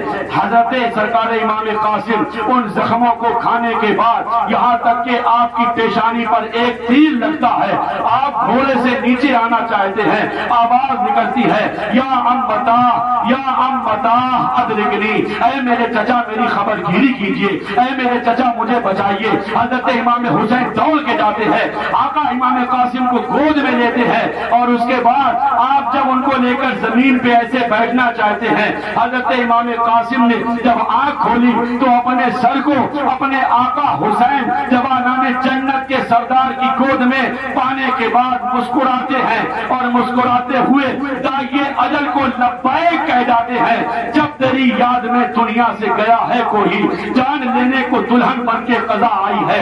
اتنا ہونے کے بعد اب حضرت امام سرکار امام علی مقام کے بھائی حضرت عباس علمدار آ جاتے ہیں اور آنے کے بعد کہتے ہیں بھائی دیکھیے فلاں شہید ہو گیا، فلاں شہید ہو گیا، فلاں شہید ہو گیا۔ اب آپ دیکھیے کہ مجھ سے جو ہے سیدہ سکینہ کی پیاس دیکھی نہیں جاتی، علی اصغر کا بلکنا نہیں دیکھا جاتا ہے۔ بھائی اب اپنے بھائی کو جانے کی اجازت دیجیے۔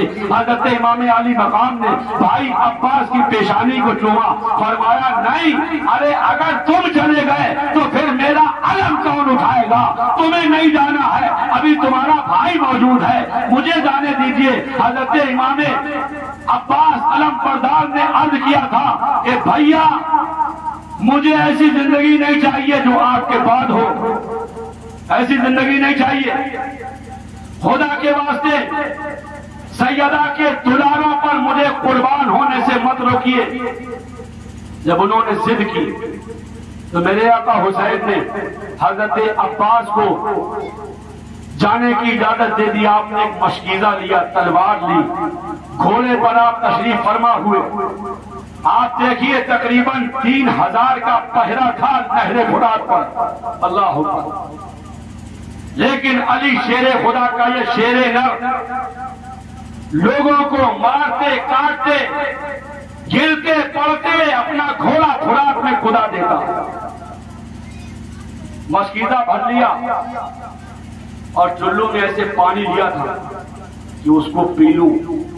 جیسے ہی منہ کے قریب لائے حضرت علی اصغر کی پیاس یاد آ گیا، سیدہ سکینہ کا رونا یاد آ گیا، پانی وہی چھوڑ دیا۔ پہلے سیدہ کے دلاروں کو پانی پلا دوں، اس کے بعد ہی پیوں گا۔ پانی کا مشکیزہ ٹانگا، گھوڑے کو باہر نکالا، لے کے چلے۔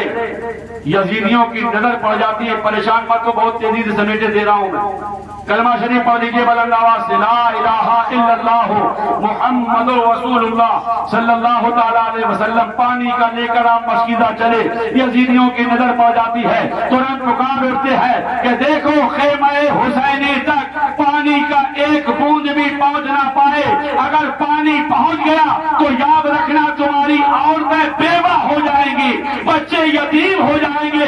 یار کیا مطلب جو ہے یہ تھا؟ آپ ذرا دیکھیے میرے بھائیوں، یہ امتحان تھا اللہ کی طرف سے اہل بیت اطہار نبوت کا، ورنہ میرا حسین تو ایسا پاور رکھتا ہے کہ اگر وہاں ٹھوکر مار دیتا تو پوری کربلا میں پانی پانی ہو جاتا۔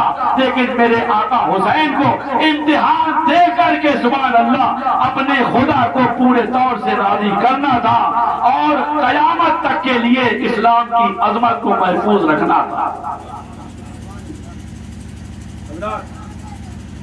حضرت عباس علمبردار لے کر چلے پانی، تیروں کا میں برسایا گیا، کئی تیر لگے مشکیزے میں، سارا پانی پھیل جاتا۔ آپ کے کانے پہ تلوار ماری گئی، ایک ہاتھ شہید ہوا، آپ نے ادھر سے اٹھا کر کے ادھر ٹانگ لیا اس ہاتھ سے، یہ ہاتھ بھی آپ کا مشکیزے کو ٹانگتے وقت شہید ہو جاتا ہے۔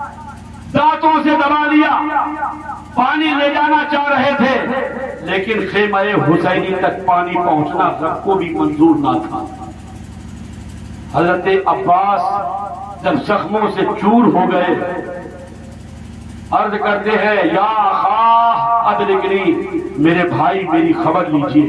حضرت آقا حسین نے جب حضرت عباس علمدار کی اس قربانی کو، ان کے اس جذبہ اطاعت کو، اس بات کو انہوں نے ملاحظہ فرمایا، آقا حسین دوڑ کے آتے ہیں اور دیکھا کہ عباس بھی زمین پہ آنا چاہتے ہیں۔ آقا حسین نے انہیں بھی لے لیا اور ایک جملہ ارشاد فرمایا، الانا انکسرا ظہری، اب تو میری کمر ٹوٹ گئی۔ میرے بھائیوں بھی یہ معاملات چل رہے تھے، سیدہ زینب آگے آ جاتی ہیں، میرے بھائی آپ کو معلوم نہیں ہے نانا مصطفیٰ کا فرمان ہے، میرے نانا نے فرمایا ہے، اے میرے آقا، اے میرے بھائی، نانا مصطفیٰ نے فرمایا ہے آج ہمارے اور تمہارے اوپر یہ بلاؤں مصیبتوں کا پہاڑ ٹوٹ پڑا ہے۔ نانا مصطفیٰ کی حدیث ہے، نانا مصطفیٰ نے فرمایا ہے کہ صدقے سے بلائیں ٹلتی ہے، لہذا صدقہ دیا جائے۔ میرے آقا حسین نے جملے فرمائے تھے، سیدہ نانا کی حدیث بالکل صحیح ہے، میری بہن نانا کا قول بالکل سچائی پر مشتمل ہے، لیکن یہاں پر تو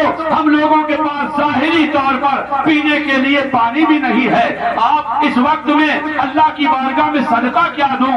آپ دیکھیے سیدہ زینب، سیدہ زینب، تمہارے جذبے کو سلام، تمہاری عظمت کو سلام، تمہاری رفعت کو سلام، تمہاری طہارت کو سلام، تمہاری ہمت کو سلام، تمہارے عزم و استقلال کو سلام، تمہارے جذبہ ایثار و قربانی کو سلام۔ ایک طرف ان کے بیٹے حضرت آن ہیں اور دوسری طرف ان کے بیٹے حضرت محمد ہے، دونوں شہزادوں کی انگلی پکڑے ہوئے ہیں۔ یہ امام حسین کے سگے بھانجے ہیں اور ان کو لے کر آتی ہے، آنے کے بعد کہتی ہے میرے بھائی میری قربانی قبول کرنا، تمہیں ماں فاطمہ کی چادر کا واسطہ ہے، تمہیں مولا علی کی ذوالفقار کا واسطہ ہے، تمہیں نانا مصطفیٰ کے امامے کا واسطہ، یہی ہے، یہ صدقہ ہے تمہارے لیے، صدقہ ہے۔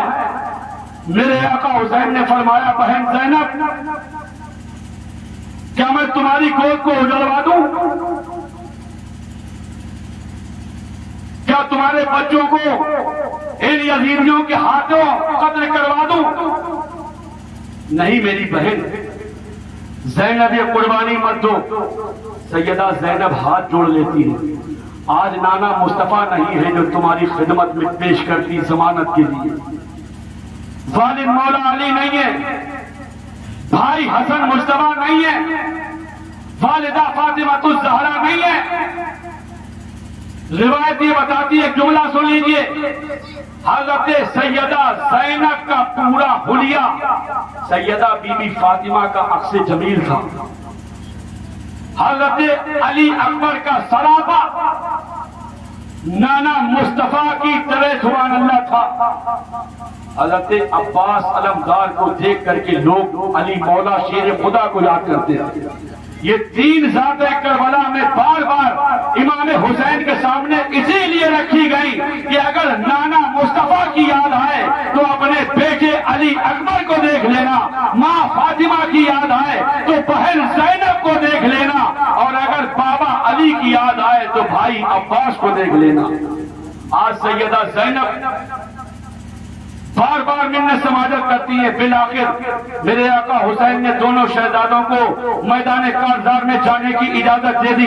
میرے بھائیوں سیدہ زینب نے آپ دیکھیے دونوں شہزادوں کو دولہا بنایا بزم شہادت کا۔ یار وہاں حضرت حاجرہ کا معاملہ اور تھا، وہ معاملے سے بے خبر تھی، اس لیے اپنے شہزادے کو اپنے لخت جگر حضرت اسماعیل کو تیار کر کے خلیل اللہ کے ساتھ بھیج دیا، لیکن یہ سیدہ زینب ہے، انہیں معلوم تھا کہ اس میدان میں جو جا رہا ہے وہ واپس نہیں آتا ہے تو پھر اس کی جو ہے ظاہری طور پہ لاشی واپس آتی ہے۔ لیکن آپ دیکھیے سبحان اللہ سیدہ زینب کے کردار کو دیکھیے، ان کی رفتار کو دیکھیے، ان کے عزم و استقامت کو دیکھیے، ان کے جذبہ شہادت کو دیکھیے۔ سیدہ زینب کہتی ہے کل میدان محشر میں فخر سے کہہ سکوں گی کہ نانا مصطفیٰ تمہارے دین کی عظمت کو بچاتے ہوئے جہاں تمہارے نواسے حسین نے اپنے بیٹے کٹوائے تھے وہیں پر تمہاری نوازی اپنے بھی لالوں کی قربانی پیش کر کے آئی ہے، لیکن تمہارے دین پر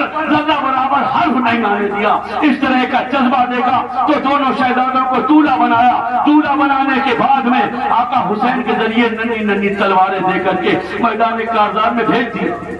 یزیدی دیکھتے ہی پہچان گئے، انہوں نے کہا تم غلط کہتے ہو، ہم حسین کے بھانجے نہیں، ہم تو ان کے غلام ہیں۔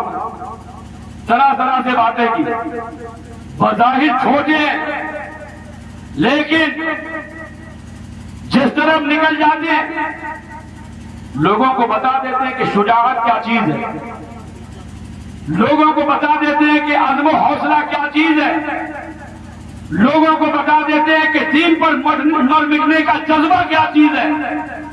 تاریخ کربلا ہمیں تمہیں یہ پیغام دیتی ہے کہ اگر دین پر آ جانے کی بات آ جائے تو مصطفیٰ جان رحمت کا کلمہ پڑھنے والوں اپنے آقا حسین کے بھانجوں کی قربانی یاد کر لینا، آقا حسین کے بھتیجے حضرت امام قاسم کی شہادت یاد کر لینا، ان کے بھائی عباس علمدار کے کٹے ہوئے بازو یاد کر لینا، لیکن دین پر آنچ مت آنے دینا۔ اللہ اکبر۔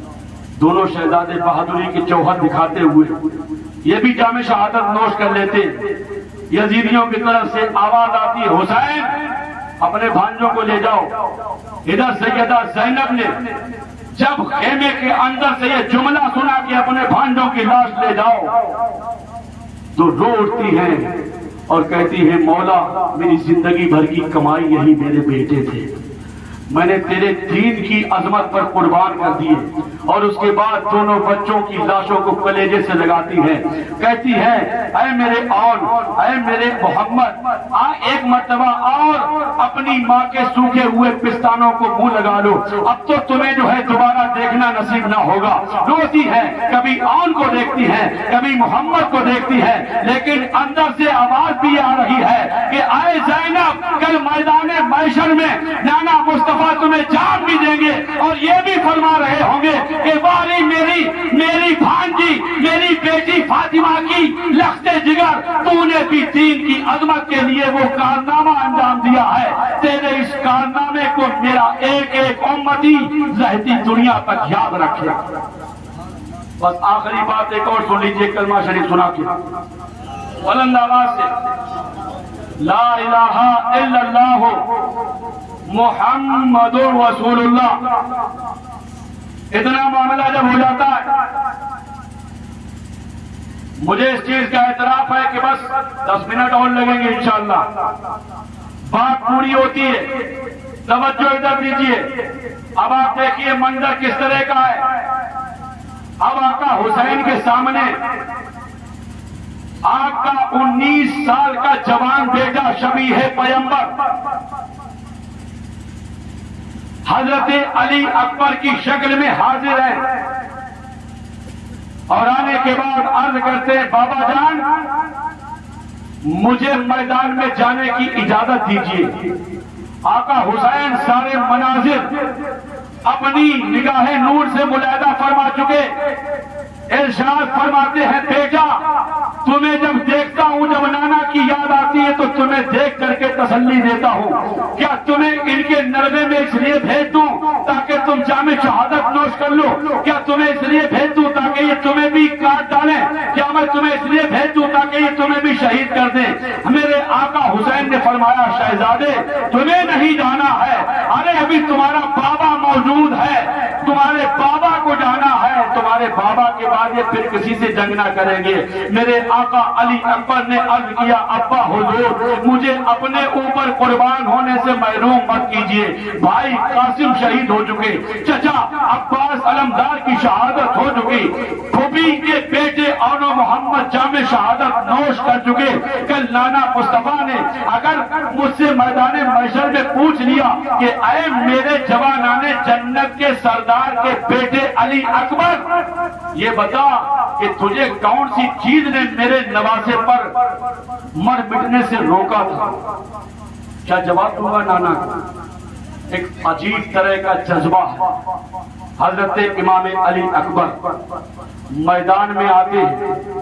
یقیناً جو ہی آپ کربلا کی دھرتی پر خیمہ اطہر سے میدان میں اترتے ہیں تو ایسا لگتا تھا جیسے 14ویں کا چاند پوری آب و تاب کے ساتھ نکل آیا ہے. اللہ, لوگ سب دیکھتے رہ گئے. آپ نے فرمایا انا علی ابن حسین ابن علی نحنو اہل البیت اولا بالنبی. کیا فرمایا؟ انا علی اکبر ابن حسین ابن علی نحنو اہل البیت اولا بالنبی. میں علی اکبر بن حسین بن علی ہوں, ہم اہل بیت ہیں, ہم سے زیادہ اس دھرتی پر نبی سے کوئی قریب نہیں ہے, کوئی قریب نہیں ہے. اور کہا کہ جس کو تمہیں میرے مقابلے میں بھیجنا ہے بھیجو. مجمع میں سناٹا چھا گیا. ان کے جمال جہاں آرا کی دید کے بعد میں جب کوئی نہ آیا تو حضرت امام علی اکبر نے تلوار کو سنبھالا اور خود سے میدان میں چھلانگ لگا دی. جس طرف نکل پڑتے تھے خدا کا عذاب بن کر آپ نازل ہوئے تھے. آپ کی تلوار نہیں تھی بلکہ وہ خدا کا قہر تھا. جس طرف بھی آپ جاتے مارتے کاٹتے. یزیدیوں نے جب یہ جنگ دیکھا لوگ کہنے لگے, اس طرح کا معاملہ ہے جنگ دیکھا تو کہنے لگے اگر ایسی پوزیشن رہی تو یہ سب کو قتل کر ڈالے گا، سب کو قتل کر ڈالے گا۔ بولا یہ ہے کون؟ کہا یہ تمہیں معلوم نہیں، علی شیر خدا کا پوتا، مولا علی کے دلارے کا لخت جگر ہے یہ علی اکبر ہے۔ حضرت سرکار علی اکبر بہتوں کو فنار کر کے آقا حسین کی بارگاہ میں آ جاتے، آنے کے بعد عرض کرتے ابا حضور پیاس، یا ابتاہ العطش العطش، ابا حضور پیاس ستا رہی ہے، ابا حضور پیاس ستا رہی ہے۔ میرے آقا حسین نے ارشاد فرمایا میرے شہزادے تھوڑی دیر کے بعد میں ابھی تمہیں نانا مصطفیٰ کے متبرک ہاتھوں سے بابا مولا علی شیر خدا کے مقدس اور پرتنویر ہاتھوں سے دادی تمہاری دادی جو ہے سیدہ کائنات ان کی گود میں جانے کے بعد علی شیر خدا کے ہاتھوں نانا مصطفیٰ کے ہاتھوں ایسا جام ملے گا کہ جسے پینے کے بعد تمہیں کبھی پیاس نہیں ستائے گی۔ حضرت آقا حسین نے اپنی تھوڑی دیر کے لیے زبان چسا دی۔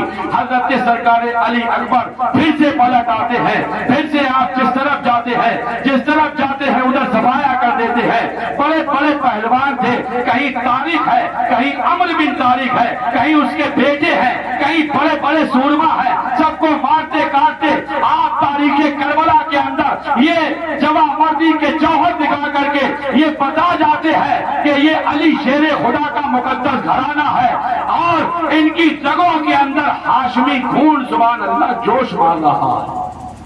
پھر وہی بات آئی، چاروں طرف سے گھیر لو، یکبارگی حملہ کر دو۔ حضرت سرکار امام علی اکبر کو گھیر لیا گیا اور اس کے بعد حملہ کیا گیا۔ تھوڑی دیر کے بعد میرے بھائیوں وہی ہوا جو قدرت کو منظور تھا، میرے آقا علی اکبر کی شہادت ہو جاتی ہے۔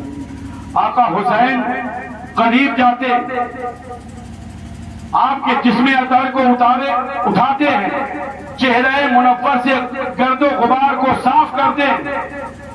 حضرت علی اکبر نے سرکار امام حسین کے مقدس ہاتھوں کی راحت محسوس کی، آنکھیں کھولی، چہرہ سرکار امام علی مقام کی زیارت کے بعد جنت المعلا کی طرف آپ کی روح پرواز کر جاتی ہے۔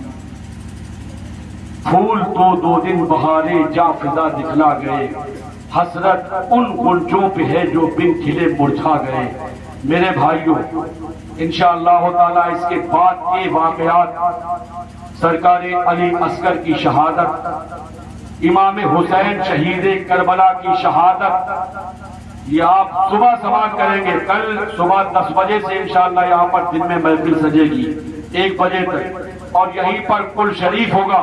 لیکن آپ کو چلتے چلتے میں ایک بات بتا کے اپنی بات کو ختم کرنا چاہوں گا کہ تاریخ کربلا صرف آپ سنیے مت، آپ صرف سنیے ہی مت، اور سننے کے بعد میں اگر اللہ توفیق دے تو آپ اس کی گہرائی تک جائیے۔ آپ کربلا والوں کا صدقہ پورے سال کھاتے ہیں، ان کے نام پر میرے بھائیوں وہ گردن کٹوا کے چلے آئے۔ تم یار اپنی داڑیاں کٹوا دیتے ہو، تم داڑیاں نہیں رکھوا سکتے، تم نمازیں نہیں پڑھ سکتے، تم جھوٹ بولنے سے پرہیز نہیں کر سکتے۔ ارے تمہیں تمہارے آقا حسین کی شہادت کا واسطہ، ان کے شہزادوں کی قربانیوں کا واسطہ، آج کے بعد جب کبھی تمہارا اندر سے دل کرے کہ داڑھی بڑھوا لے، تم سرکار امام پاک کے ننھے سے علی اصغر کی قربانی کو یاد کر لینا۔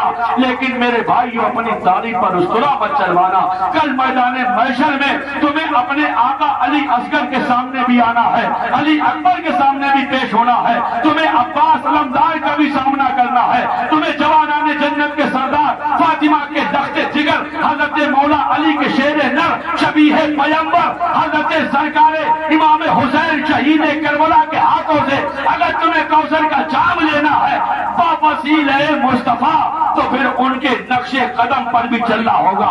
آپ اپنے کردار سے بھی بتائیے کہ ہم حسینی ہیں، اور آپ اپنی عادات سے بھی بتائیے کہ ہم حسینی ہیں۔ تب تو سمجھ لیجئے انشاءاللہ سننا سنانا آنا جانا سب کامیاب۔ حیدرآباد کے ایک محقق کی 2 لفظوں میں روایت کلمہ شریف پڑھیے اور یہ فضیلت سن کے سلام پڑھیے، پھر اس کے بعد اپنے گھر جائیے، بلند آواز سے کہیے یا حسین لا الہ الا اللہ محمد رسول اللہ صلی اللہ تعالی علیہ وسلم۔ حضرت محترم حیدرآباد کے ایک محقق، میں نے ایک بہت معتبر ذمہ دار عالم دین سے سنا، پڑھا نہیں ہے کہیں پر، سنا، وہ بیان کر رہے تھے، مجھ سے بھی بیان کیا انہوں نے کہ مدینہ منورہ میں ایک انسان ایسا تھا کہ جس کے کئی ایک بیٹے بیٹیاں تھے، اتفاق سے اللہ نے اس کو ایک بیٹا اور دیا، ایک بیٹا اور دیا، تو ایسا اپنے آپ ہی ہو جاتا ہے۔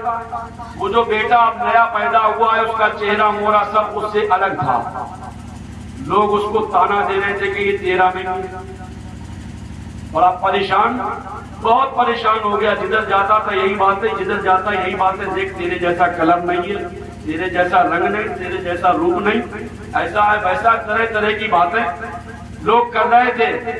وہ اس کے حل کے لیے سیدہ آمینہ کے لال مصطفیٰ جان رحمت کی بارگاہ میں جاتا، حضور کی خدمت میں حاضر ہے، خود بھی گیا، بیوی کو بھی لے گیا، اپنے بچے کو بھی۔ کب لے گیا؟ جب سنتے سنتے پک گیا، 3-4 سال کے بعد جب بچہ چلنے کے لائق پہنچا نبی کی بارگاہ میں، نبی کی بارگاہ میں کچھ عرض کرنا چاہ رہا تھا، اتنے میں سرکار امام حسین ابھی بچے ہیں، تشریف لے آتے ہیں، میرے نبی کھڑے ہوئے، نبی کے ساتھ صحابہ بھی کھڑے ہو گئے، اور جب صحابہ کھڑے ہوئے تو یہ انسان بھی کھڑا ہوا، اس کی بیوی بھی کھڑی ہو جاتی ہے، اور اس کا وہ 3-4 سال کا جو بیٹا ہوگا وہ بھی کھڑا ہو جاتا۔ اب جب سب بیٹھے تو اس نے اپنی بات رکھی، کہا حضور لوگوں کا خیال ایسا ایسا ہے، توجہ کے ساتھ جملہ سن لیجئے، یہ سننے کے بعد تو دل کو انشاءاللہ ایمانی فیضان مل جائے گا۔ جب اس نے کہا حضور لوگوں کا خیال ایسا ایسا ہے، آپ نے فرمایا تو نے ابھی کچھ دیکھا؟ بولا صاحب سمجھ نہیں پا رہا ہوں۔ میرے آقا نے فرمایا تو نے کچھ دیکھا؟ ابھی میرے حسین آئے تھے یہاں پر؟ بولا ہاں حضور آئے تھے یا رسول اللہ۔ کہا میں کھڑا ہوا، میرے نبی نے ارشاد فرمایا میں کھڑا ہوا، عرض کرنے لگا ہاں یا رسول اللہ، آپ تشریف فرماتے کھڑے ہو گئے، میرے صحابہ کھڑے ہوئے، کہا ہاں کھڑے ہوئے، تو کھڑا ہوا؟ بولا ہاں یا رسول اللہ کھڑا ہوا، تیری بیوی کھڑی ہوئی؟ کہا ہاں یا رسول اللہ کھڑی ہوئی، اور تیرا یہ بیٹا کھڑا ہوا؟ کہا ہاں یا رسول اللہ کھڑا ہوا۔ میرے نبی نے جملہ ارشاد فرمایا کہ میرے حسین کی تعظیم کے لیے وہی کھڑا ہوتا ہے جو اپنے باپ کی اصل اولاد ہو۔ میں بھی یہی کہتا ہوں میرے بھائیوں، آپ بھی کھڑے ہو جائیے اور صلاۃ و سلام پڑھ لیجیے۔